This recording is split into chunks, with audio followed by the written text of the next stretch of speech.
ત્યારે દાહોદની અંદર નરેગા માટેની વાત ચાલે છે તે વાત કોંગ્રેસ કરી રહી છે। છેલ્લા 6 મહિનાથી કોંગ્રેસ આક્ષેપ કરી રહી છે ભ્રષ્ટાચાર થયો છે।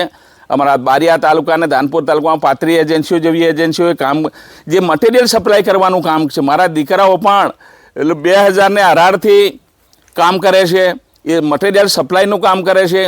બીજું અહીંયા કોઈ કામ કરતા નથી અને ઓપન માર્કેટમાં પણ અમે એ માલ વેચી શકીએ છીએ। એ અમે વેપારી છીએ, અમે કંઈ લેબર નથી અને અમને લેબર કામ કરવા માટે કોઈ અમારી એજન્સીને કોઈ ઓર્ડર પણ આપવામાં આવેલો નથી અને એના માટે આ એફઆઈઆર થયેલી છે।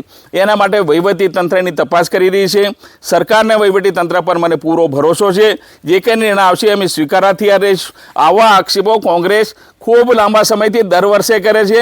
મારા પર હાઈકોર્ટમાં 2 વાર PLA દાખલ કરી છે, એમાં હાઈકોર્ટે એને ક્લીન ચીટ આપી છે। હું 25 વર્ષથી રાજકારણમાં છું, ક્યારેય મારા પર કોઈ આક્ષેપ થયો નથી। 3 વર્ષની અંદર રાજ્યની અંદર પંચાયત મંત્રી તરીકે કામ કરી રહ્યું છે, 1 રૂપિયાનો પણ ભ્રષ્ટાચાર નથી। મારી તમામ યોજના ઓનલાઈન, બદલી બઢતી પણ ઓનલાઈન કરીને હું આજે રાજ્ય સરકારનો વિશ્વાસનાથી કામ કરી રહ્યો છે। મારી સરકાર પણ કામ કરે છે, મારી પાર્ટી પણ કામ કરે છે અને દાહોદ પણ વિકાસની દિશાની અંદર આગામી દિવસોમાં આગળ વધશે। કોંગ્રેસ પાયા વિહોણીની આ વિરોધ કરવા માટેનો એની પાસે કોઈ સાધન નથી, એના માટે આ આક્ષેપો કોંગ્રેસ કરી રહી છે।